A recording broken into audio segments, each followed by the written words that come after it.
UP के बाहुबली विधायक और माफिया डॉन मुख्तार अंसारी का पूर्वांचल के अपराध की दुनिया में बड़ा खौफ रहा है। आज हम आपको बताते हैं कि मुख्तार अंसारी ने इलाके में अपना वर्चस्व कायम रखने के लिए एक खास गैंग बनाया था। इस गैंग का नाम था D5 गैंग। पूर्वांचल की गैंग वॉर को नजदीक से देखने समझने वाले जानकार कहते हैं कि ये गैंग कृष्णानंद राय हत्याकांड के बाद बनाया गया था, क्योंकि इस खौफनाक कांड के बाद मुख्तार ये तय करना चाहता था कि किस पर भरोसा करना है और किस पर नहीं। तब उसके गैंग में सैकड़ों लोग काम किया करते थे। पूर्वांचल के इस D5 गैंग की चर्चा उस वक्त काफी जोरों पर रही जब रेलवे के ठेके को लेकर मुख्तार अंसारी और उसके विरोधी ब्रिजेश सिंह की दुश्मनी के चलते इन दोनों के बीच गैंग वॉर शुरू हुई। D5 गैंग में मुख्तार अंसारी के बेहद खास और करीबी लोग शामिल थे, जिन पर वो बहुत भरोसा किया करता था। इसीलिए अपहरण, फिरौती, हत्या, रेलवे टेंडर जैसे बड़े बड़े काम D5 गैंग के लोग ही किया करते थे। मुख्तार के पास उसके गुर्गों की पूरी फौज थी, लेकिन इस गैंग को बनाने का खास मकसद ये पहचान करना था कि सबसे खास कौन है। मुन्ना बजरंगी भी मुख्तार के इसी गैंग का सबसे खास सदस्य रहा। D5 गैंग में 5 लोगों को शामिल किया गया था, जिसमें एक तो खुद मुख्तार था, दूसरा उसका दाहिना हाथ माना जाने वाला मुन्ना बजरंगी, तीसरा अंगद राय, चौथा गोरा राय और पांचवा राकेश पांडे।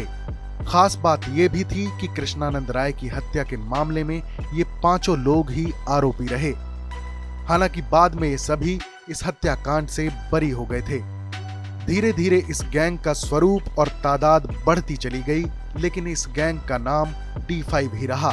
मुख्तार अंसारी की हिस्ट्री शीट खंगालें तो पता चलता है कि उसके खिलाफ 3 दशक से ज्यादा के आपराधिक जीवन में हत्या के 18 केस दर्ज हुए हैं। वहीं हत्या का प्रयास यानी 307 के 10 मुकदमे दर्ज हैं।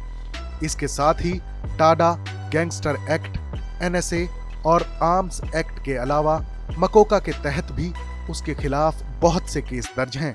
अपराध की दुनिया में दबदबा बनाने के लिए मुख्तार ने D5 गैंग बनाया था। जुलाई 2018 में D5 गैंग के सबसे खास रहे मुन्ना बजरंगी उर्फ प्रेम प्रकाश की यूपी की बागपत जेल में हत्या कर दी गई थी।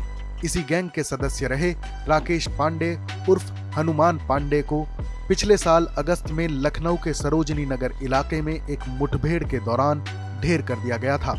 उस पर 1 लाख रुपए का इनाम था।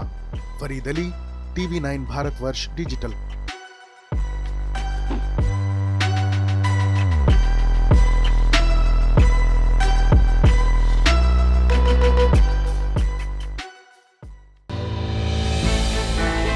हमने की गलती फिर एक बार, कोरोना ने किया दोबारा प्रहार। मास्क, 2 गज दूरी, करें अपनी सुरक्षा खुद।